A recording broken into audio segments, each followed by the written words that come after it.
Being a JavaScript developer, you can dive into both front-end and back-end. And because JavaScript within itself has so many concepts you need to learn first, one question a lot of JavaScript developers ask is, do you require to have problem-solving skills in data structures and algorithms for front-end or back-end coding interviews, on top of anyway having to learn the vast range of topics within JavaScript itself? A lot of people get overwhelmed with the fact that other than having to learn the concepts of JavaScript and the front-end or back-end, depending on your choice, they also have to be well versed with data structures and algorithms. This leads to a huge confusion in terms of delay in time and difficulty in finding the right resources. Many JavaScript developers often fuss about the level of problem-solving skills they need to have to crack interviews. Well, it seems like LeetCode has got us all covered by having a feature that surely minimizes this confusion. If you open LeetCode and go to the problems page, you can see this section specially dedicated to JavaScript. And upon clicking it, you can find a bunch of questions ranging from easy, medium, and hard, and with time, this list will keep growing.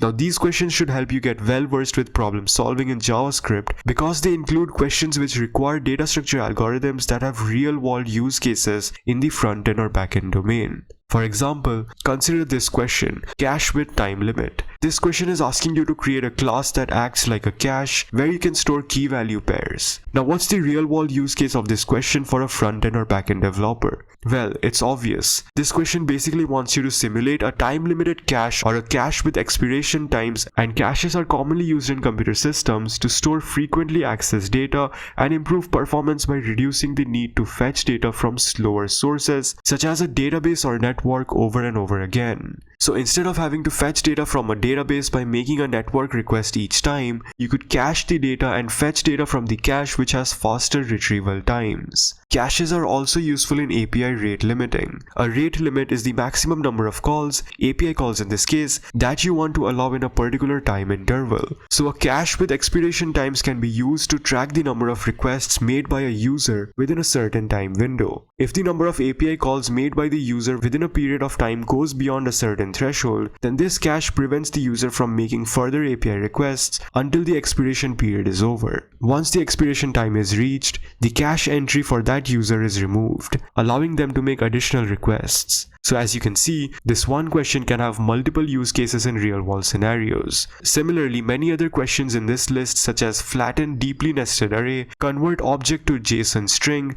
and many more are useful for coding interviews as well as in the actual job. It's always nice to have a problem-solving ability, and such resources are extremely handy for those who don't want to go deep into learning data structure algorithms such as binary trees, graphs, or dynamic programming, but at the same time want a good level of problem-solving ability that's useful in the industry level for your specific domain. So check it out on your own, and if this video hits 1000 likes, then I'll personally create a series trying to solve all the questions in this list. If you found the video insightful, don't forget to like and subscribe, and stay tuned for more.